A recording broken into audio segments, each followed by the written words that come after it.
The phone rang 4 times before the machine picked up, that soft beep it used to mean she wasn't home, or she was in the shower, or maybe just busy cooking.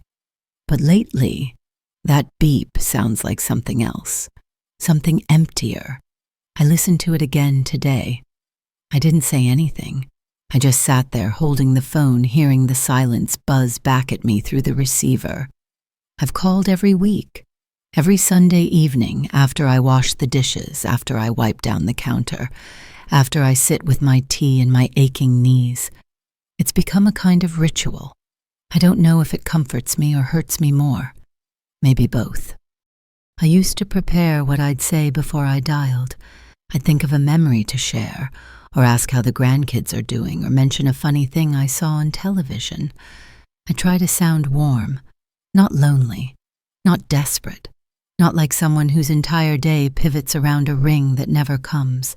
I tried so hard not to be a burden, but you can try not to weigh too much and still feel heavy in someone's life. Tonight I didn't leave a message. My finger hovered over the button, but my throat had nothing left. There's only so many times you can say, "Hi, honey, it's Mom again." Just checking in before the words start to feel like dust in your mouth. There was no answer last week, or the week before, or the week before that. I used to keep count, but that became its own kind of grief.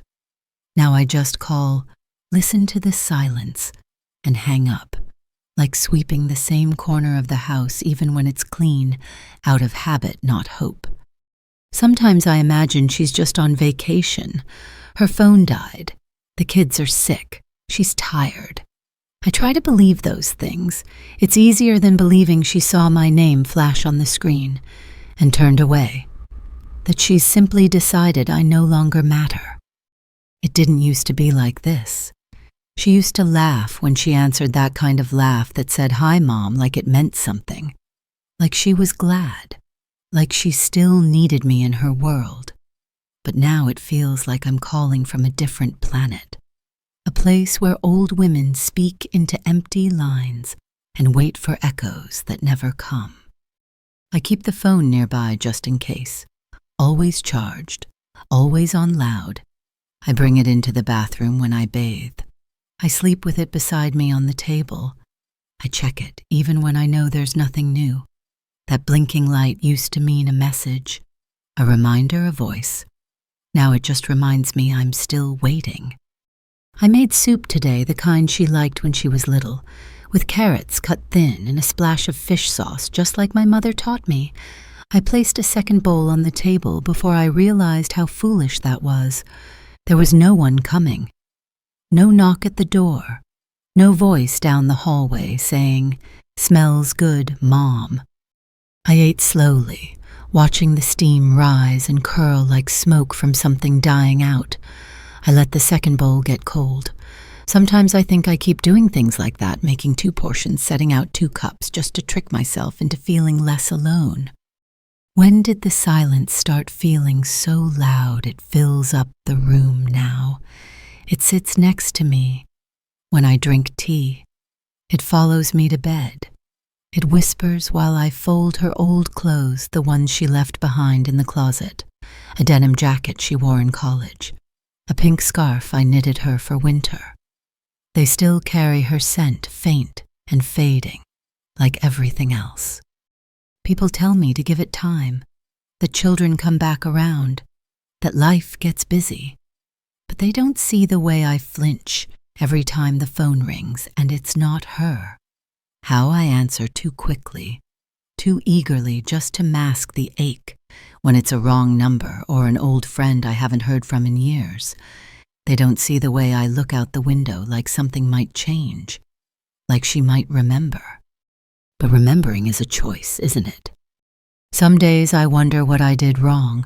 Other days I wonder if it matters anymore. Tonight I stared at the phone after it rang out. I didn't cry. I've stopped crying.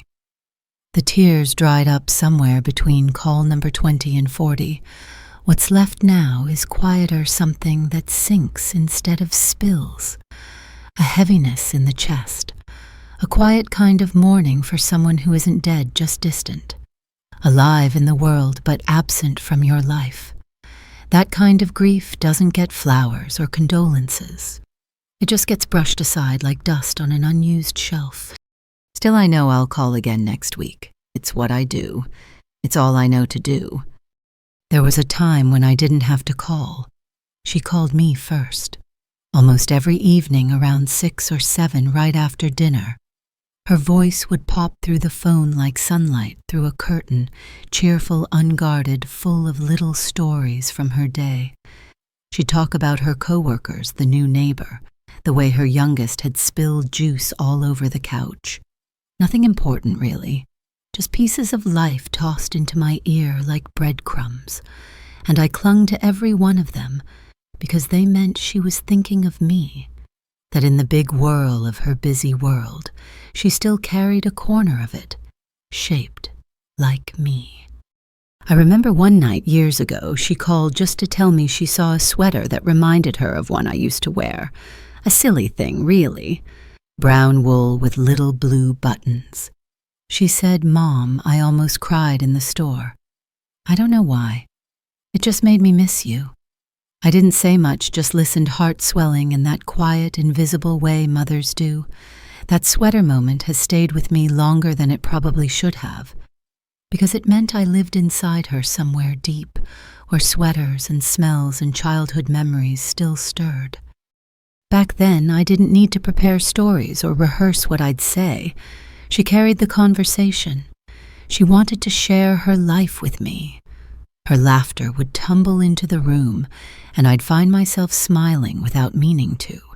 I would walk around the apartment afterward feeling lighter, like something sacred had passed through the air, like I'd been useful again, heard again, needed. We used to joke about the silliest things. She'd tease me about my old slippers, the ones I refused to throw out. I'd scold her for not wearing a scarf in the winter.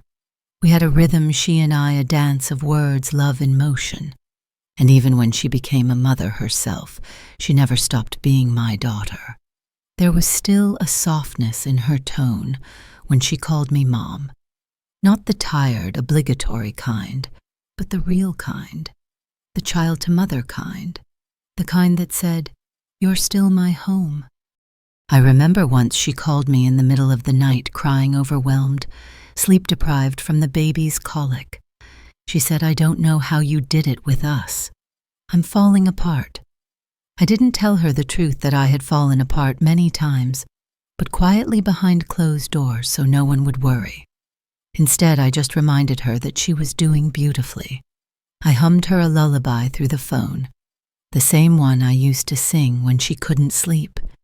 She whispered, "Thank you, Mom," like it was a prayer, and I held the phone to my ear long after the line went dead, pretending her breath was still there. I don't know when it changed. It wasn't sudden, not like a door slamming shut, more like someone slowly turning the volume down on a radio. Her calls grew shorter, less frequent, busier. Her voice a little sharper, more distracted. I'd hear plates clinking in the background, kids yelling, a husband asking a question. Her sighs got longer. The silences stretched. And eventually the calls stopped altogether. Now when I call, it's me chasing her voice down a hallway that never ends, a hallway filled with echoes of what used to be. I try not to take it personally. That's what the books say. That's what the other women at the senior center say. Kids grow up. They get busy. They don't mean to forget you. But forgetting is forgetting no matter how soft you try to paint it, no matter how you dress it up with excuses and empathy. If I matter, wouldn't she want to call? Wouldn't she miss the sound of my voice, like I miss hers? I stopped mentioning it to people. The few times I did, they'd offer pity or empty reassurance. "I'm sure she loves you. She'll call soon." But love isn't supposed to vanish just because life gets loud. If anything, real love knows how to cut through the noise. Sometimes I pick up the phone and just hold it, pressing the numbers but not dialing, like I'm trying to conjure her spirit, like the act of reaching is enough to pretend connection still exists. The other day, I heard a ringtone in the supermarket, the same one she used to assign to my calls. My heart leapt. I turned around, half smiling, expecting her face, but it was a stranger, a woman much younger. She walked by without a glance, and I stood there frozen in the dairy aisle, clutching a carton of milk like it was the only thing keeping me upright. That's what love does when it's unmet. It turns you into a ghost haunting grocery stores and voicemail boxes, lingering in the corners of someone else's life long after you've been erased. But the strange thing is, I still hope.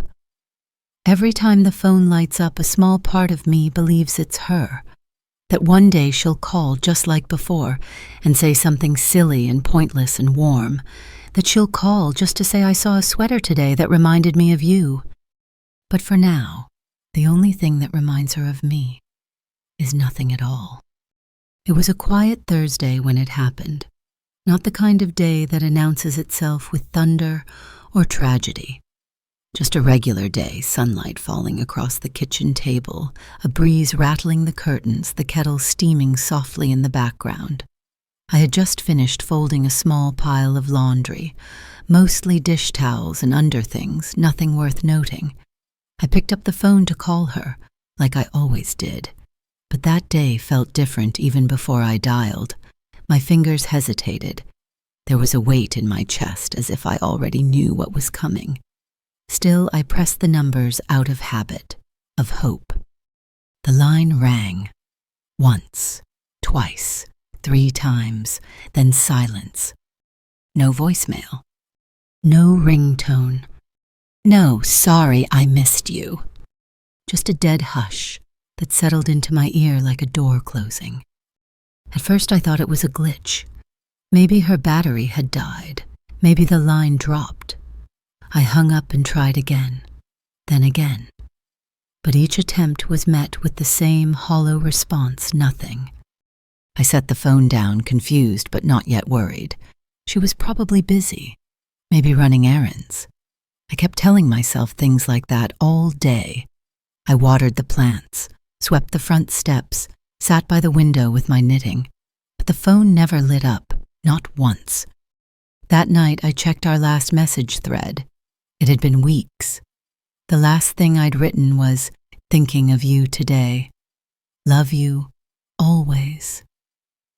No reply. Just that tiny gray timestamp, the one that says your words were seen but not answered. I lay awake in bed, staring at the ceiling, the shadows on the walls bending like old limbs. I kept trying to pinpoint the moment, the exact conversation, the phrase, the tone, where something might have gone wrong. Had I said too much? Not enough? Was I too needy, too gentle, too present? The next morning I tried again, straight to voicemail this time, so I left a message, my voice calm and careful like someone navigating glass. "Hi, sweetheart. Just calling to check in. Hope everything's all right. I miss you." But that message, like so many since, dissolved into the void. I think that's when I first began to feel afraid. Not panicked, not dramatic, just quietly afraid. The kind of fear that wraps around you at night and sits at the edge of your bed whispering, "You've lost something. You just don't know how much yet."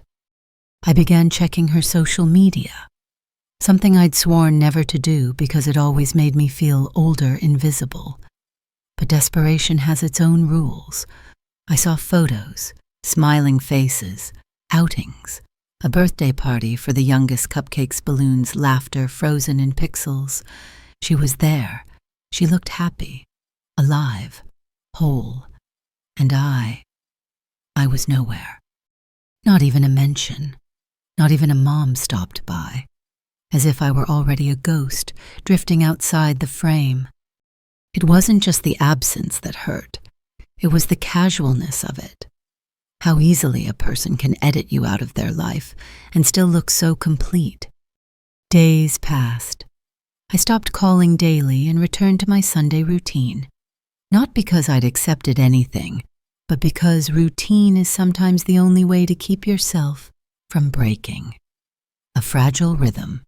Ring voicemail, soft goodbye, repeat. One Sunday, I tried something different.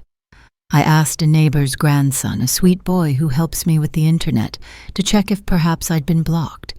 The word felt foreign in my mouth, harsh, final. He hesitated before answering. Then gently he confirmed it. Quietly, with that soft compassion people reserve for telling bad news to the elderly. Blocked. Just like that. Like a number you no longer want to see, a person you want to mute from memory. I thanked him, even smiled, closed the door, and stood in my kitchen for a long time staring at the floor. Blocked. Not even an argument. No explanation. Just vanished. I brewed tea, sat down, folded my hands over the cup to keep them from trembling.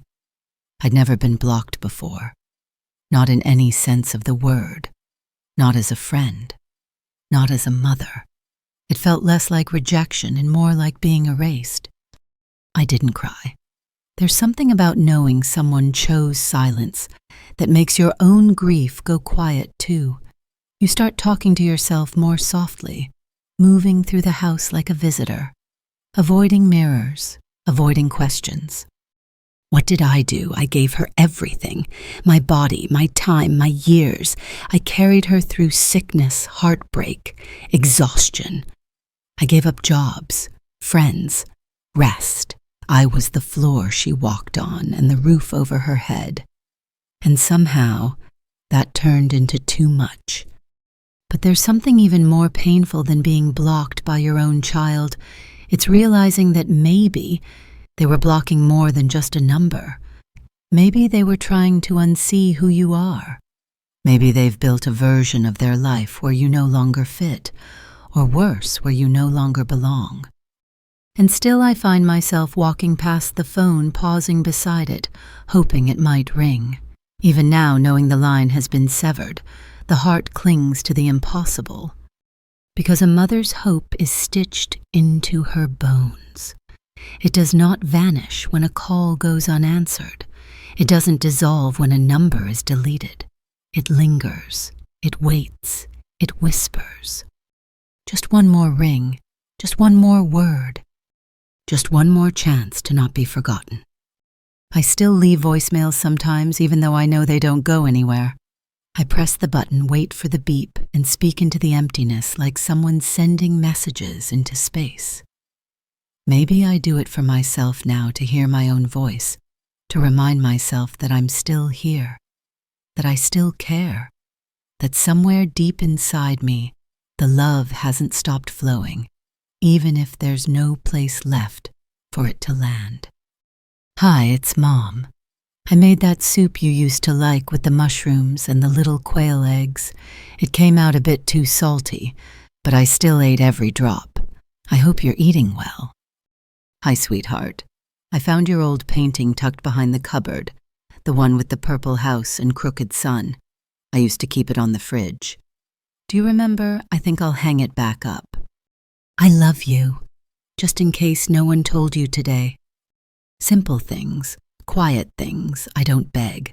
I don't accuse. I don't even ask her to call me back anymore. I've learned not to expect anything. The messages are like notes tucked into the pockets of a jacket someone else is wearing now, soft reminders she'll never feel. Once I left a message just to read her a poem, something I found in an old magazine at the clinic. It made me think of her. It was about a bird that kept returning to a tree, even after all its branches had fallen. I couldn't explain why it hit me so hard. Maybe because I too keep returning to someone who no longer has room for me to land. The doctor tells me to be careful with my blood pressure, that I need to reduce stress. But how do you reduce the weight of silence? How do you cut back on a loneliness that doesn't speak, but swells? I try to stay busy. I water my plants with exaggerated care. I organize the same drawer twice a week. I dust things that don't need dusting. Sometimes I take walks to the park and sit on the same bench just to be around the sound of people. Their footsteps, their chatter, their laughter. It's not mine, but it reminds me that the world is still spinning. One afternoon, I overheard two girls on the bench beside me. One of them was on the phone with her mother. She was smiling, her voice playful and annoyed all at once. "Yes, Mom, I ate already. No, I'm not dating anyone new. Yes, I'll come by on Sunday."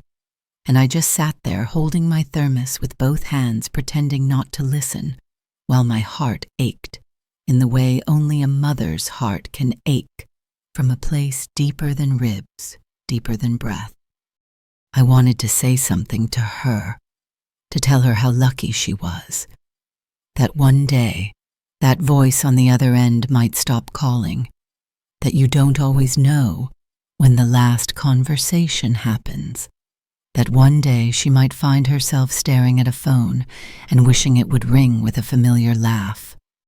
But I didn't. I just smiled politely when she stood to leave, watched her bounce down the path with her youth and her certainty, her mother still waiting for her on the other end of the line. At home, I opened the cupboard and took out the tin where I keep the tiny trinkets from my daughter's childhood, a lock of hair, a birthday card with uneven handwriting, a plastic bracelet she made me in school. I pressed them between my fingers like prayer beads, not because I believed in miracles, not anymore, but because I needed something to touch, something that had once touched her. I left another message that night, my voice softer than usual. "You don't have to call me back. I just wanted to say, I'm proud of you. I always have been." And that was true, still is, even from this distance, even from this ache. People assume anger comes after abandonment, but for me it's been grief, a slow, private mourning of someone who is still alive, grieving a relationship that once felt unbreakable, now broken in places too quiet to explain. You can't hold a funeral for a bond that still technically exists. There's no ceremony for a mother whose child simply stops reaching back. I've tried not to tell anyone how much it hurts. Not the neighbors, not the girls at the market, not even the woman at the hair salon who always asks how my daughter's doing. I just smile and say, "She's busy." That's the word we older mothers use to cover pain. Busy. So busy. Too busy. Always busy. We say it like a prayer, like a curse. But deep down I know. She's not too busy. She's just moved on, or moved away, or moved somewhere I can't follow. Still I leave the voicemails. Still I say her name out loud when I light incense. Still I speak into the dark. Because if I stop speaking, if I stop calling, if I stop reaching, what part of me will be left? And who will remember the sound of my voice when I'm gone? There's a question that has quietly made a home inside my chest. Was I too much or never enough? I think about it often now, in the middle of doing dishes, while folding socks, while lying awake at night and watching the faint glow of the street lamp creep across my ceiling like time itself tiptoeing by. Was I the kind of mother who clung too tightly, who worried too often, who showed up too much? Or was I the kind who didn't say the right words, who missed the moments that mattered, who loved in ways that went unnoticed? The uncertainty gnaws at me, because when someone stops answering your calls and you're left to replay decades of memories on loop, everything starts to feel like a mistake. Every scolding, every silence, every hug that wasn't quite long enough, they all come back like little ghosts whispering it. This was the moment she started turning away. I never yelled much. I wasn't that kind of mother. I was the quiet kind, the kind who left cut fruit on your desk while you studied, who stayed up late to iron your uniform, who waited outside dance classes and never minded the rain. I gave more than I had time, energy, pieces of myself I didn't even know were mine to give. And I did it because I believed that's what mothers are supposed to do. But now I wonder, did all that giving come off as desperate? Did it make her feel guilty? Trapped? Did she ever think I was doing it because I expected something in return? Because I didn't. I truly didn't. I just loved her, fiercely, unconditionally, like only a mother can. And yet here I am whispering into a phone line that no longer wants to hear me.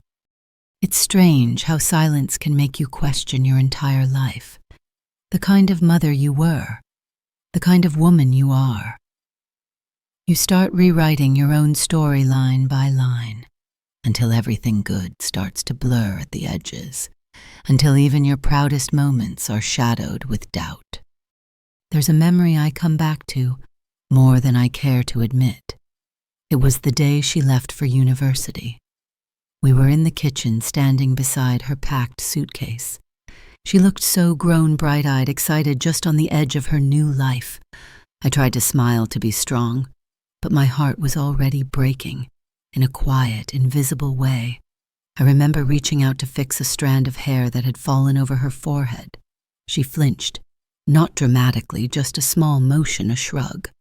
But it stayed with me, that single tiny gesture, as if my touch no longer belonged, as if I had already become someone she was outgrowing.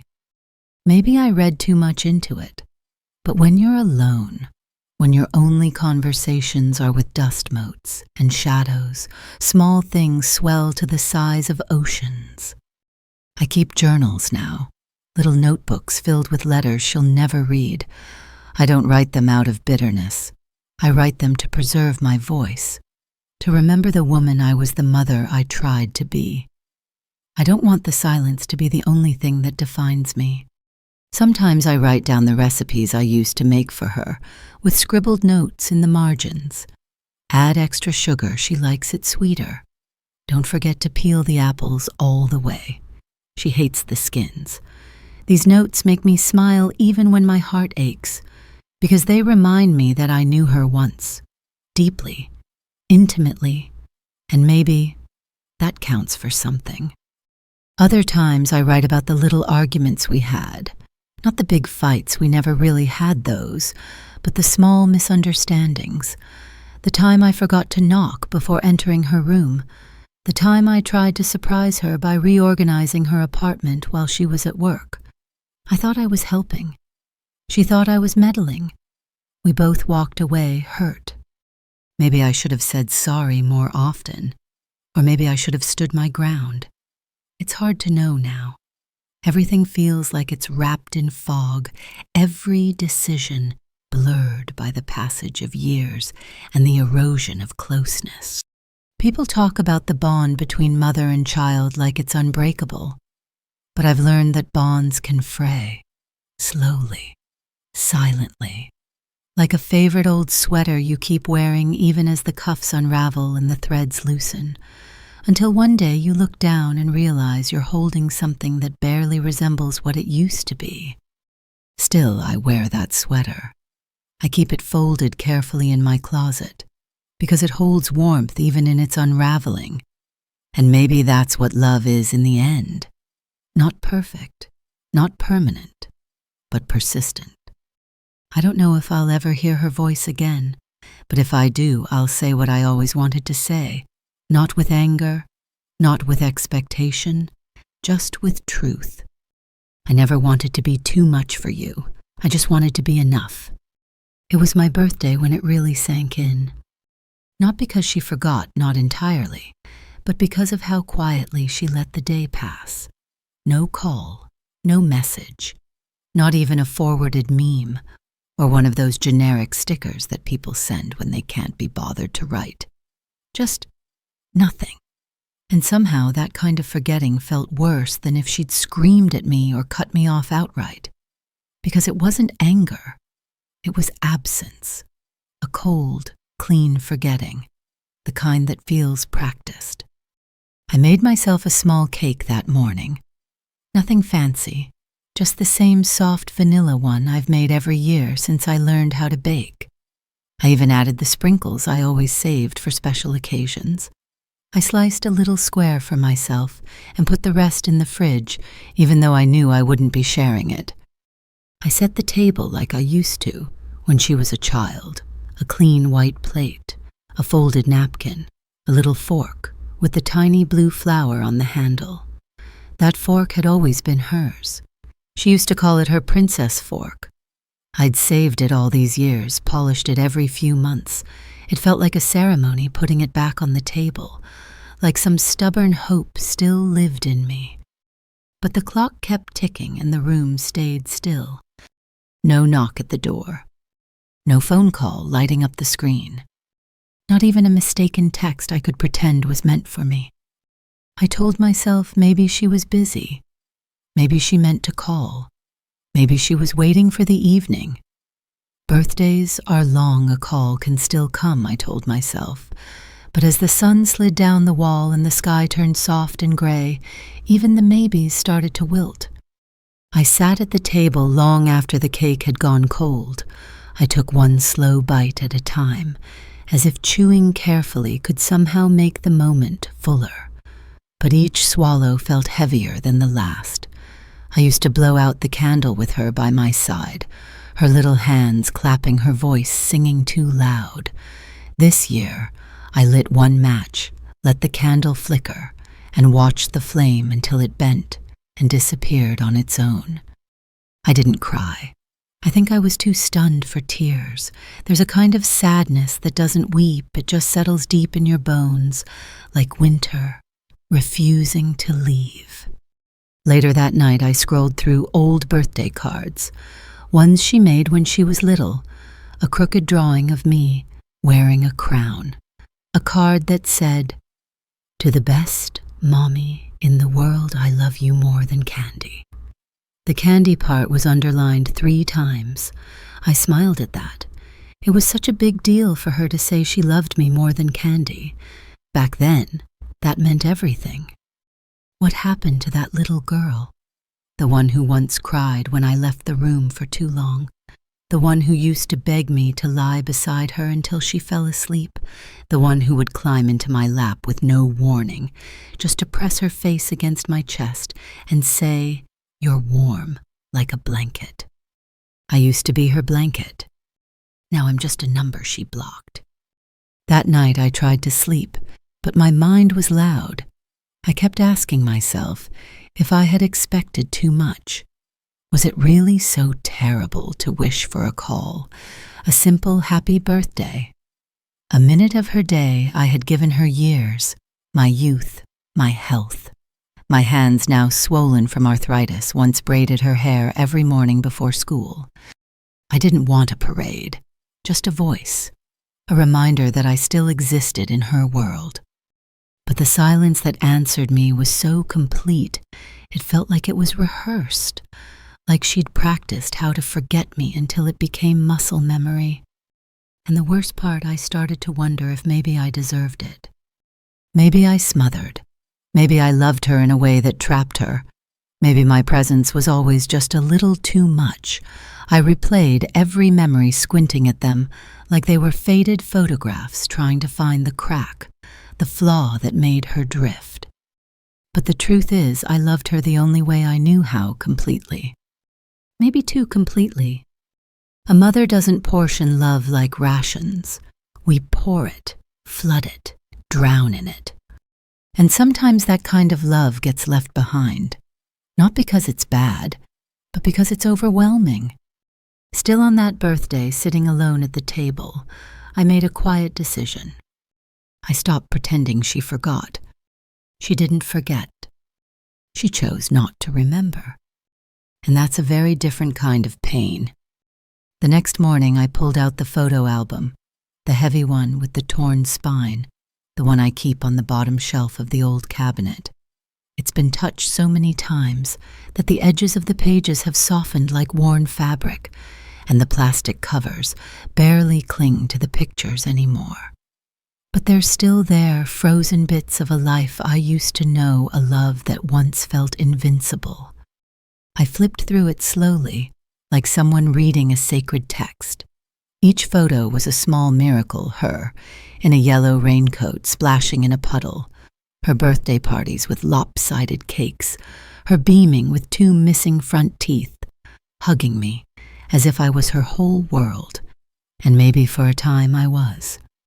There's one photo I always linger on. She's about 8 years old, curled into me on the couch, my arm around her, both of us smiling at something just outside the frame. I don't remember what the moment was, a silly cartoon maybe, but our joy is unmistakable. The kind of joy that can't be faked. I looked at that photo for a long time, pressing my thumb to the glossy surface, whispering to it like a prayer, "Where did you go?" There's a terrible kind of irony in how photos can hold on so tightly while people let go so easily. I've kept every letter she wrote, every crayon drawing, every Mother's Day card. They're tucked between the pages of that album like pressed flowers. The words always the same: "You're the best mom in the world. I'll love you forever." Forever. That's what they say when they're little, when they need you to tie their shoes and wash their hair and kiss their knees, when they can't imagine a world where you're not always waiting in the next room. But forever has a short memory. Forever forgets when it grows older, when it grows proud, when it builds its own life, and no longer needs the arms that once lifted it from every fall. I touch the photos as if I could remind them and her that I once mattered. And yet here I sit alone in the same house where her laughter once echoed through every hallway. Now those echoes have faded, replaced by the slow creaks of aging wood, the soft tick of the clock, the hollow ring of a phone that never calls back. That's the cruel thing about memories. They warm you even as they break you. They tell you, yes, this happened, and also, no, it will never happen again. There was a time when she would cry if she couldn't find me. Now I could disappear for days, and she wouldn't notice. Maybe that's an exaggeration. But when you've been blocked, when your voice is shut out, and your presence has been trimmed from the edges of someone's life, the imagination goes to strange places. I started wondering what would happen if I really did vanish. If I stopped calling, stopped leaving messages. Would she notice? Would there be a flicker of worry? A thought that said, something's missing, someone's missing. Or would the silence just fold neatly into her world unnoticed? That thought alone was enough to make me call again, just to prove I was still here. But that evening, after looking through those photos, I did something different. I sat at the table, took out an old postcard, one I bought years ago, and never sent, and I wrote her a letter, not to mail, just to write. "Dear daughter," I began, "I'm still here, still loving you, still thinking of you every single day. I don't know what I did to earn this silence, but if it brought you peace, I can carry it. I just want you to know I was never angry, only aching." I paused after that line, because it was true. I wasn't angry, not really. The anger had dried up somewhere along the way, washed out by years of reaching and waiting and hoping. What's left is something softer, sadder, a morning that doesn't ask to be comforted anymore. I look at your pictures and wonder if you still remember the woman in them, if I still live somewhere inside you, even as a faint echo, a scent, a song. I folded the postcard and tucked it into the photo album. Maybe one day someone will find it there. Maybe she will. Maybe not. But writing it made me feel human again, not erased, not invisible, just here. Later, I made tea and sat by the window. It was nearly sunset. The light stretched long and gold across the floor, making everything look softer, quieter. There's something about the way light leaves a room that reminds me of her, gradual, beautiful, but final. I didn't call that night. I didn't leave a message. I just sat there holding my cup and let the evening pass as so many now do, with a silence that doesn't ask for anything. A silence that simply is. I think often about the things I never said. Not the big declarations I told her I loved her more times than I can count. I said it when she was angry with me, when she was hurt, when she was sleepy, in the back seat of the car. I said it through packed lunches and late-night soup, through a steady hand on her back when she was too tired to stand, through the money I quietly slipped into her wallet when she was just starting out. But there were other things, smaller, quieter truths, that I never found the words for. Maybe I thought there'd always be time. Maybe I believed she already knew. Like how I used to sit beside her crib after she fell asleep, just watching her breathe. She had this little crease between her brows, even as a baby, like she was already dreaming of hard things. I never told her how many nights I stayed awake tracing that crease with my eyes, whispering to the dark, "Please give her a gentle life." Or how I sometimes missed her, even while she was still in the room. Like when she started pulling away during her teenage years, how she'd shrug off my advice, roll her eyes. At my stories, close her door with a soft finality. I missed the little girl she used to be, even before she was truly gone. But I never said it. I thought it was part of motherhood to let them drift and pretend it didn't hollow you out a little. And then there were the times I said too little out of fear. When she told me something painful about her heartbreaks, her regrets, her insecurities, and I gave her advice instead of just listening. I wanted to fix things. I didn't realize she only wanted to be held, to be heard. If I could go back, I wouldn't offer solutions. I'd just say, "I know it hurts. I'm here." Sometimes that's all a person needs. She never knew how many times I defended her when no one was watching.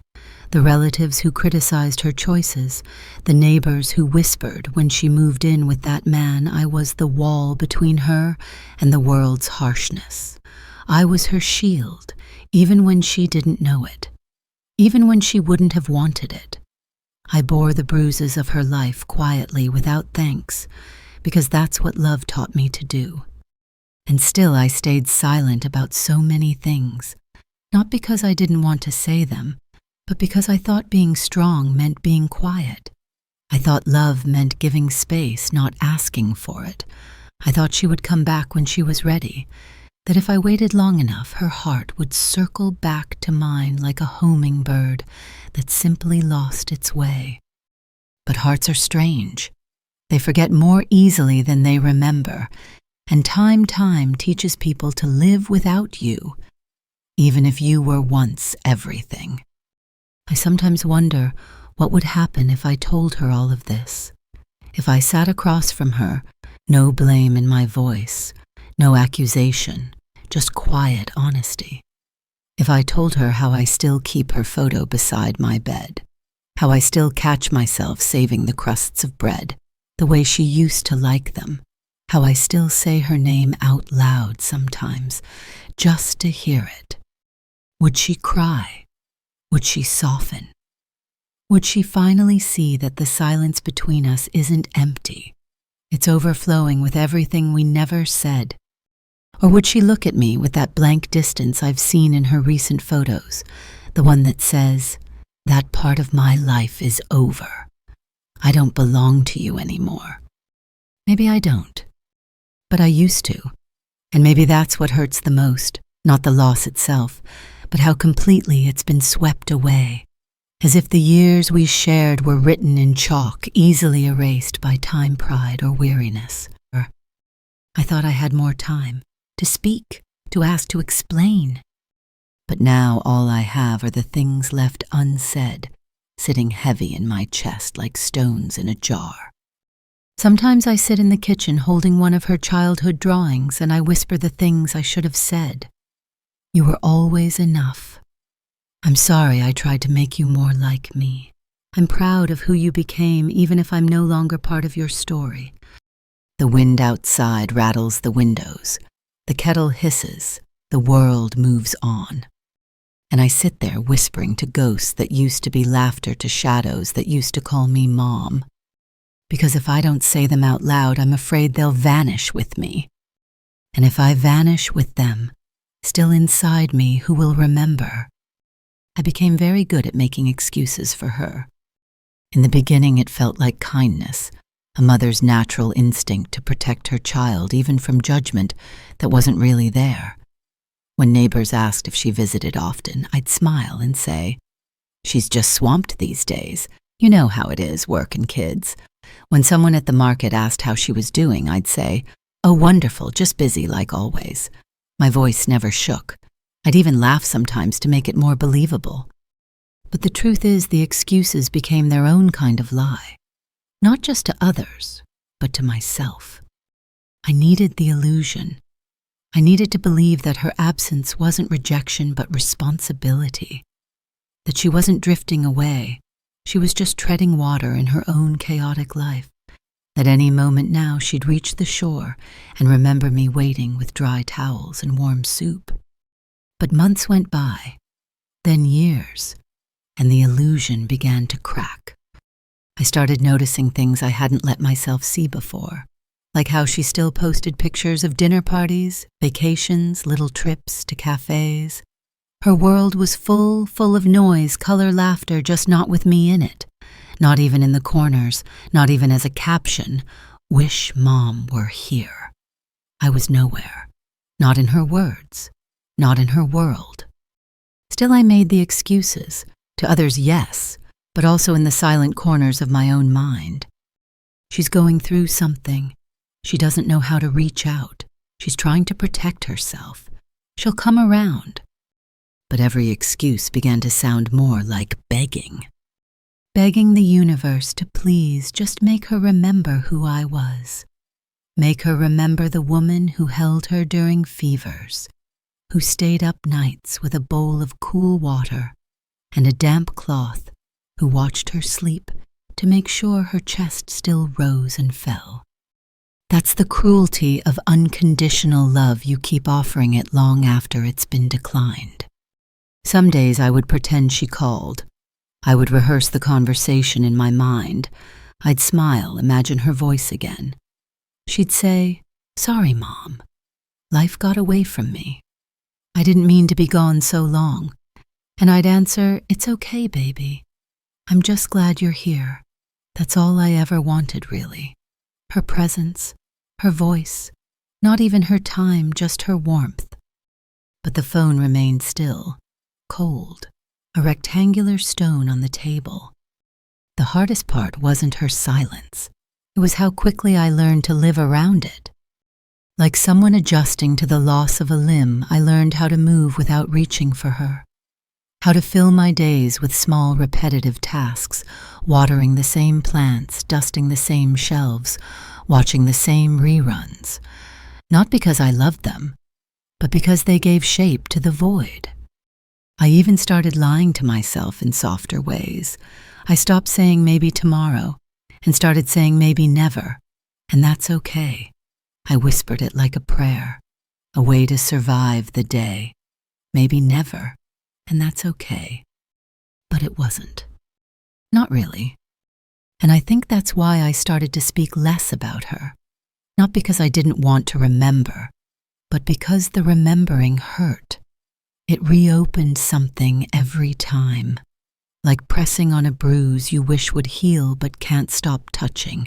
So I folded her into silence, into photo frames, into drawers filled with childhood drawings and tiny socks I still couldn't bring myself to throw away. I stopped bringing her up in conversations, stopped saying her name aloud unless I was alone. Even then, it came out as a whisper, as if I didn't want the air itself to judge me for still loving someone who'd left me behind. And that's when I realized something. I wasn't just making excuses for her, I was making them for myself too. Excuses for why I still called, excuses for why I still hoped, excuses for why I still loved. Because no one wants to admit they're holding a door open that no one walks through. No one wants to admit they're waiting. But I was. I am. And maybe that's the most human thing about this whole ache, the waiting. The stubborn, exhausted hope that maybe one day she'll remember, that her hands will tremble when they pass the phone, that her heart will ache just enough to press call. And if that day comes, I won't ask why it took so long. I'll just answer. Because despite everything, the silence, the distance, the vanished years, part of me still believes in her. Still believes she might find her way back. Not because I'm owed it, but because love doesn't vanish, even when the voice you long for never comes. It was a Thursday evening when the thought slipped into my mind as easily as breath. What if I stopped calling? Not in anger, not as punishment, just stopped. What if 1 week the phone didn't ring from my side? No message, no voicemail, no gentle reminder that I still existed. What would happen? Would she notice? Would it feel like a missing piece in her day, or would the silence feel just the same to her, seamless, familiar, expected? I sat with that thought like a pebble in my hand, turning it over again and again. It felt dangerous, sacred even. To imagine not reaching for her after all these years of stretching my arms across an empty space, to not offer the warmth she'd never once asked for, to let the silence return to her. Could I do it? Not out of bitterness, I don't have that in me anymore, but from something softer, sadder, self-preservation maybe, maybe something like dignity. That week I waited. I let Sunday come and go without picking up the phone. I sat in my chair, cup of tea trembling slightly in my hands, watching the minutes pass like waves against a shore. It felt like holding my breath. She didn't call. Not that I expected her to. She hadn't in a long time. But something inside me still crumbled a little. Not because of the silence itself, but because of how quickly it settled in. Like a guest who'd been here all along, just waiting for me to stop pretending. Monday, I checked the phone anyway. Ridiculous, I know.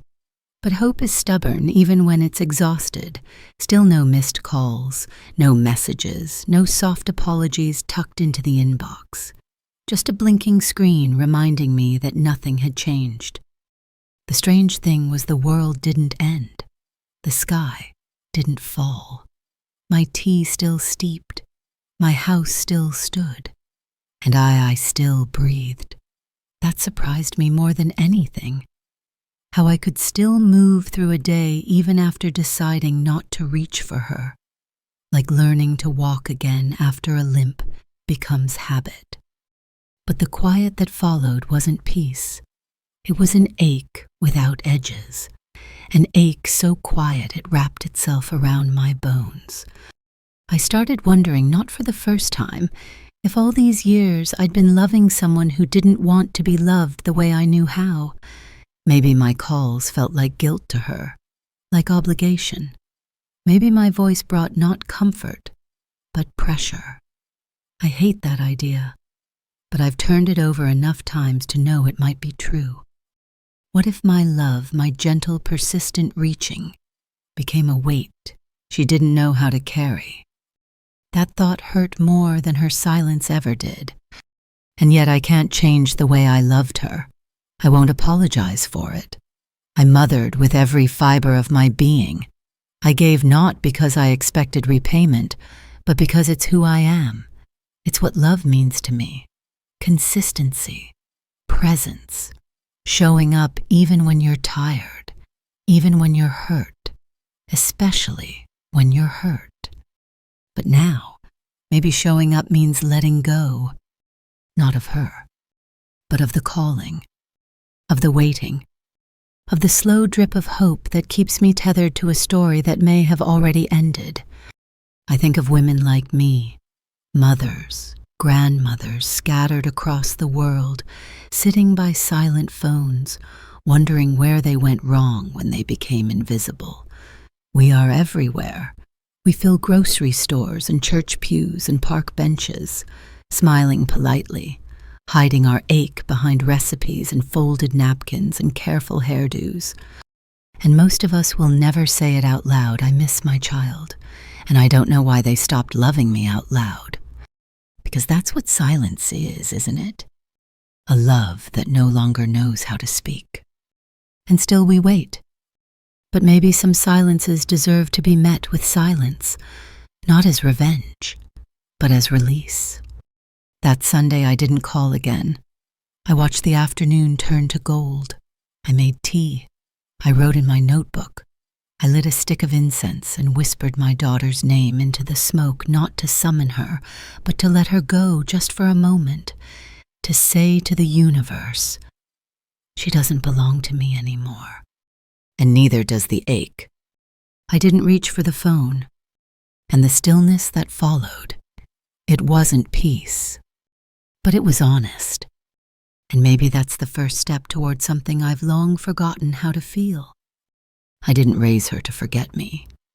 That sentence came to me while I was washing a pot, one of the old cast iron ones I used to make stews in when she was little, the kind of pot that takes effort, patience, care. I scrubbed it slowly, steam curling around my face, and I heard the thought again, clearer this time. I didn't raise her to forget me. I raised her to be kind, to be thoughtful, to call her grandmother, to say thank you, and I'm sorry, and I love you even when it's hard. I raised her with warm food, clean sheets, bedtime stories, and quiet sacrifice. I raised her with bruised hands and tired feet, with hair pulled back and soup stirred while sick, with smiles even on days I felt like unraveling. I raised her to remember me, and yet here I am, forgotten not with cruelty but with indifference. And somehow that feels worse. It would be easier if there had been a fight, a final moment, a slammed door or shouted word. But there was nothing, just a slow fading like a photograph left in the sun too long. People say children grow up and leave, that it's natural. But growing up doesn't mean disappearing. Independence doesn't mean silence. I never wanted to keep her small. I just wanted to be seen, to still exist in the pages of her life, even if only in the margins. But I think she closed the book, and when I whisper her name now, it echoes. There are things I never gave myself: new clothes, long vacations, uninterrupted sleep. I put everything I had into making her feel safe, wanted, supported. I didn't go back to work full-time so I could pick her up from school. I skipped doctor's appointments to stretch money for her dance lessons. I cut corners to make her world soft. I thought it would mean something in the end. That maybe, just maybe one day I'd get a call, not out of obligation, but affection. Something small. Hi, Mom. Just wanted to hear your voice. That's all. Just to know I hadn't vanished in the shuffle of her world. Instead, I got silence. And now I get questions. Do you talk to your daughter often? Do your grandkids visit? I've learned how to answer them. Short, vague responses that don't invite pity or more questions. She's doing well. They're busy. We catch up when we can. Lies, all of them wrapped in politeness. Because there's a particular shame in being abandoned quietly. It makes you doubt your own worth, your own memory, your own motherhood. But I remember everything. I remember the night she had a fever so high I thought I might lose her. How I held her in my arms, rocking back and forth on the bathroom floor, whispering over and over, "Stay with me, baby. Just stay with me." I remember how she used to call me her best friend. I remember the time she wrote a school essay about me, how I was her hero, because I always showed up, always. But no one remembers the one who always showed up. Not really. We become part of the background, a chair that's always in the same place, a light that turns on when needed. Until one day the chair is gone, and the light stays off, and no one notices. Sometimes I catch myself apologizing in my own mind, for existing, for hoping, for still loving her the way I do. I hate that. I hate that I've become someone who tiptoes through her own heart, afraid to feel too loudly. Because I didn't raise her to be cruel, I didn't raise her to be cold, and I didn't raise myself to be invisible. But maybe in teaching her to chase her dreams, I taught her how to leave me behind. Maybe in loving her too much, I forgot to love myself enough. I look around this house and see the bones of my motherhood everywhere. The marks on the doorframe where I measured her height, the blanket I crocheted while she was in college, the apron I wore every Sunday while making her favorite meals. These things don't speak, but they remember, and so do I. I didn't raise her to forget me, but I think she did. And now I'm trying to remember who I am outside of being her mother. Because I was a woman before I was anyone's anything. I had dreams before I traded them for diapers and tuition and dinner on the table.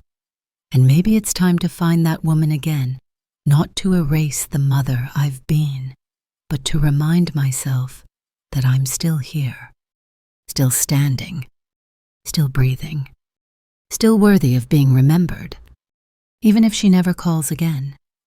I didn't plan it. There was no grand decision, no ceremony, no dramatic flourish.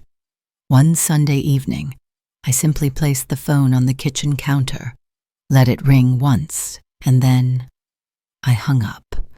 It wasn't an act of anger. It wasn't even sadness, not in the way it had been before. It felt more like something inside me quietly stepped back, like a wave that had been reaching and reaching, finally pulling itself away from the shore. I remember standing there in the dim light, my hand still holding the receiver, the silence humming like a lullaby around me. I thought I might feel regret, panic, but there was only stillness, a kind of surrender that felt in its own strange way like relief. The phone didn't ring back. Of course it didn't, and I didn't leave a message. That night I went to bed without staring at the screen, without checking the volume, without waiting for a vibration that never came. I pulled the blanket up to my chin, turned my face to the window, and just lay there, listening to the crickets outside. It had taken me years to understand you can't chase someone who's decided not to be caught. The next morning I made my tea and opened the curtains to a sky so blue it felt almost mocking. I wanted it to rain to mourn with me, but it didn't. The sun shone. The street hummed. The world continued indifferent to the tiny heartbreaks playing out in its quiet corners. I dusted the bookshelf, watered the plants, tended to the things that still responded to my care, and I kept the phone on the hook. By midweek, something began to shift, small things. I noticed how the jasmine outside had begun to bloom. I stood longer at the window, watching the neighborhood cat sunbathe on the neighbor's porch. I found myself humming while I cooked a lullaby I used to sing to her now, just a melody I carried for myself. It wasn't happiness, not yet, but it wasn't despair either.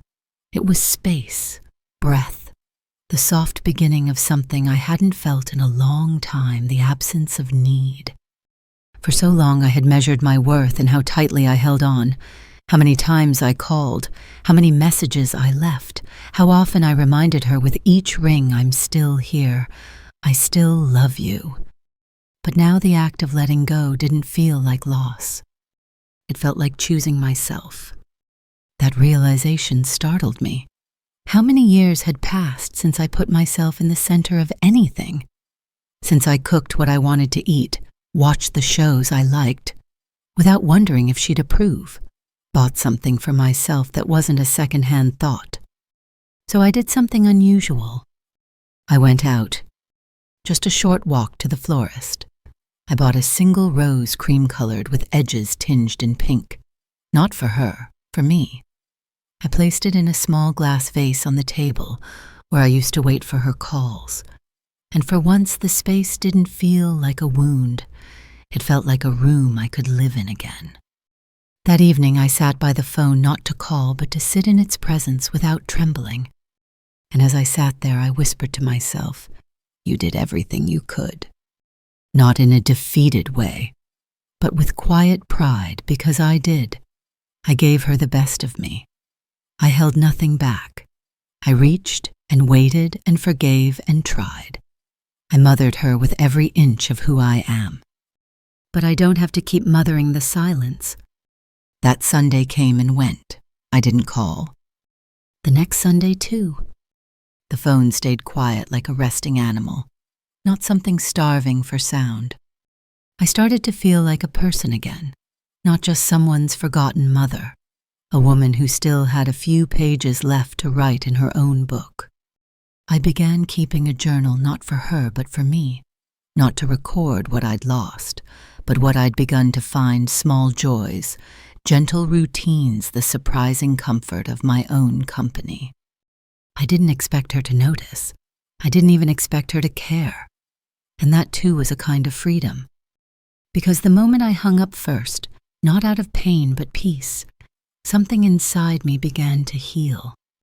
It's not the ending I imagined, but maybe it's a beginning I deserve.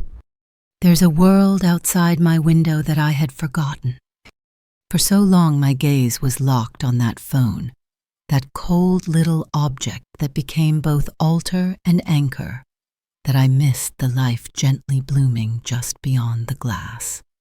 It was always there, whispering, calling me back to it, in the way quiet things do.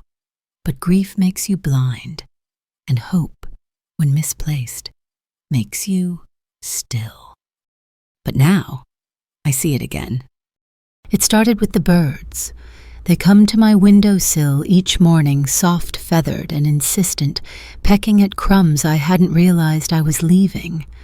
Their wings flap in rhythms that feel like breath, and their little eyes blink at me like they're reminding me, "You're still here. So are we." I began sitting by the window in the morning, not because I was waiting for anything, but because it felt good. I brought my tea there. Sometimes I brought a book. Most days I just watched the way the wind moved the leaves, the way a neighbor's child chased a red ball across the sidewalk, the way light stretched across rooftops and melted into the pavement. There was no rush in these moments, no ache, just a slow, tender unfolding. It felt like remembering. I started going for walks again, just short ones at first down the block and back. My joints still ache and the air bites a little more than it used to, but I go anyway. I greet the trees. I smile at strangers. I walk without purpose, and somehow that feels like the most beautiful kind of freedom. There's a bakery a few blocks away, the same one I used to take her to when she was little. We'd split a warm roll and giggle over a shared orange soda. The chairs have changed, and so has the girl behind the counter. But the smell, oh, that smell, still wraps around you like a memory. I went in the other day just to stand in it. I bought a roll for myself, ate it on the bench outside, let the crumbs fall into my lap and didn't even brush them away. I didn't think about her while I sat there. Not because she was gone from my mind, but because I was finally present in my own. And that's something I hadn't felt in a long, long time.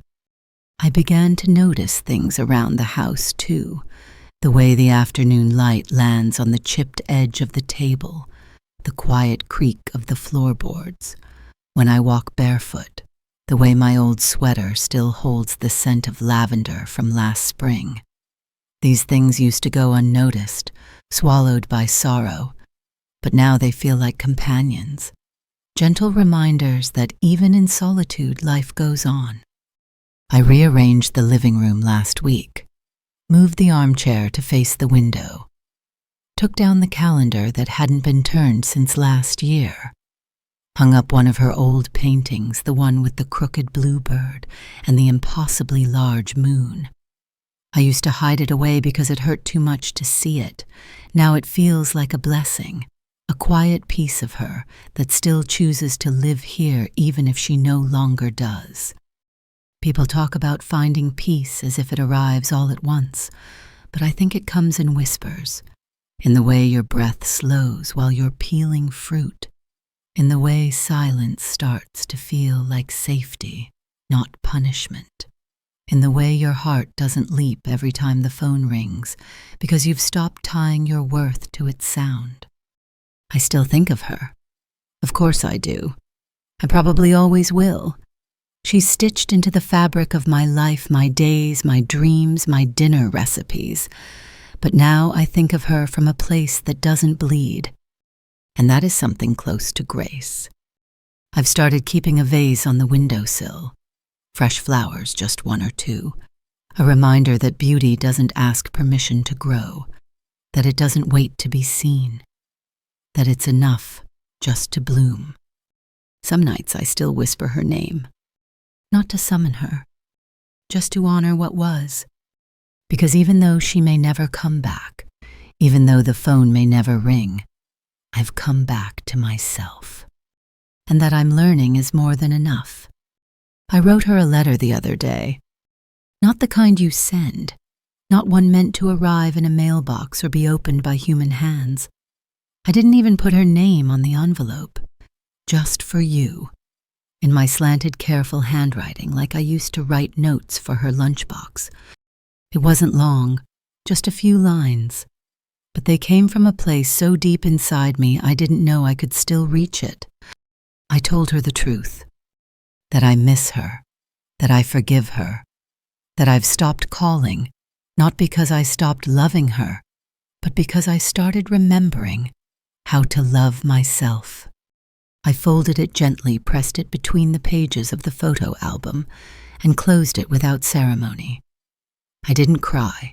I didn't ache. I just sat there with the letter in my lap and let the stillness hold me.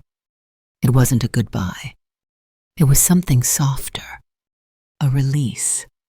You see, there are things we carry in silence that weigh more than grief. Unspoken apologies, unanswered questions, the long, slow unraveling of connection that happens when no one is brave enough to say I'm hurt, or I need you, or even simply, I'm still here. But I said it all in that letter, and even if she never sees it, something in me felt seen. I tucked away other letters too, ones I'd written in darker seasons, full of longing confusion, sometimes quiet anger. I didn't throw them out. I couldn't. They're part of my story, part of the path I took to get here. But I no longer open them. I no longer need to. I've made peace with the silence, not because I wanted it, but because I've learned how to sit with it without begging it to speak. That, I think, is the turning point. When you stop waiting for closure from someone else and start creating it for yourself. I've also started writing poems again. Not good ones, nothing fancy, just small ones, scribbled in the margins of old receipts, grocery lists, blank envelopes. Little scraps of thought, like, I held your name like warm bread soft rising full of something I couldn't keep. Or, I am the voice that filled your childhood. Now I speak only to the wind. They're not meant for anyone else. I write them the way some people hum, without thinking, just feeling. One afternoon, I read one of those poems aloud while standing in the kitchen. No audience, no phone in my hand, just the rhythm of my own voice breaking the hush of the room like a spoon tapping against a glass. It felt honest, like I was finally reclaiming something. There's a freedom in that. In writing what you feel, even if no one reads it. In loving someone quietly without waiting to be loved back.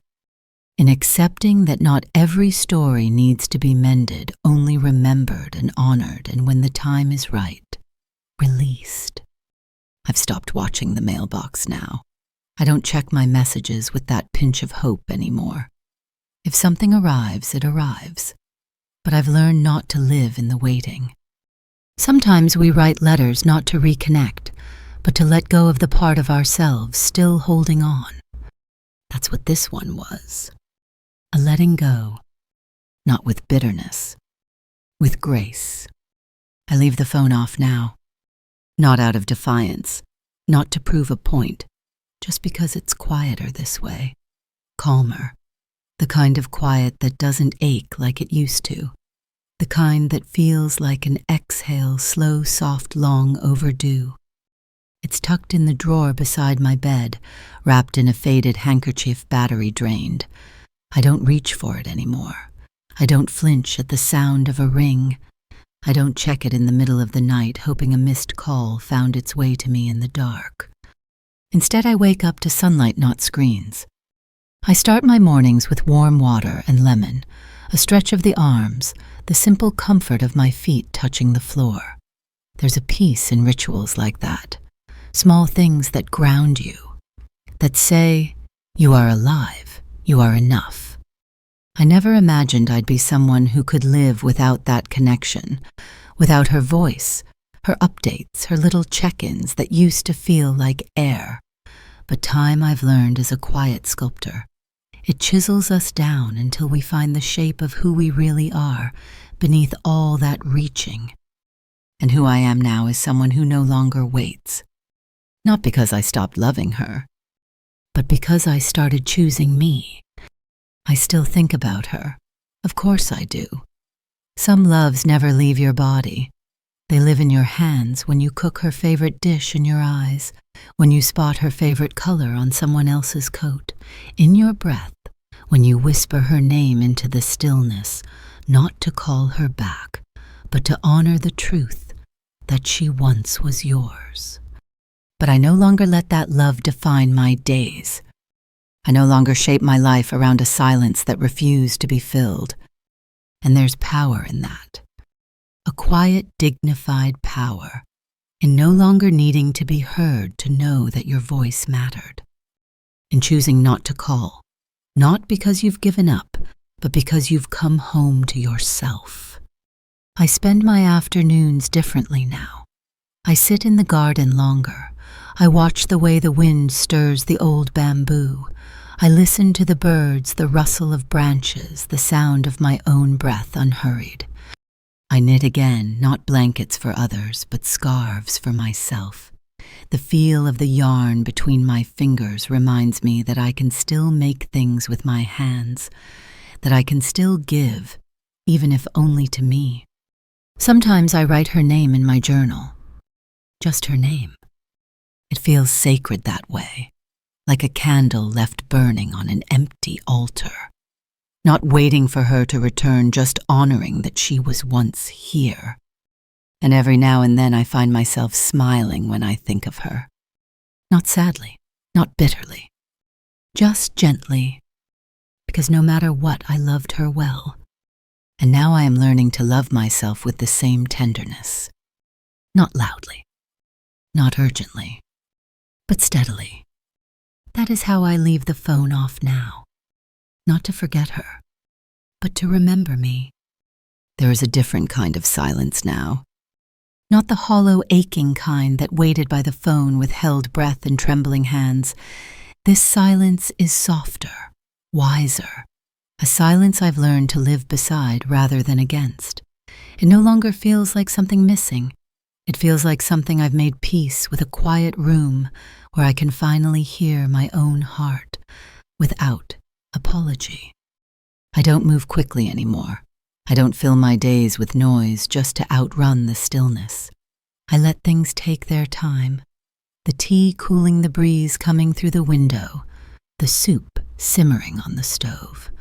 I've discovered that healing doesn't arrive all at once. It doesn't knock on your door and announce itself. It slips in like sunlight, warm and unnoticed, until one day you find yourself breathing easier, blinking slower, feeling whole in ways you forgot were possible. I keep a chair by the window now. It's my favorite place in the house. From there I can see the street below, watch children ride by on their bicycles, hear distant laughter from a neighbor's porch, feel the pulse of life continuing. I used to look out that window and wonder what part of the world she was in. Now I look out and simply watch. No longing, no reaching, just witnessing the world move on and letting it. Sometimes late at night I still whisper her name into the dark, not to bring her back, just to remind myself that once I loved deeply, that once I gave everything I had, and that was beautiful even if it was never returned. I am not bitter. I am not broken. I am a woman who remembers. A woman who called every week until the calling turned into quiet. And from that quiet I built something new. Not noise, not fury, not regret, but peace. Because I didn't need to be loud. I just needed to leave. Because they forgot me. But I never forgot myself. Because I gave them silence. And in it, I found me.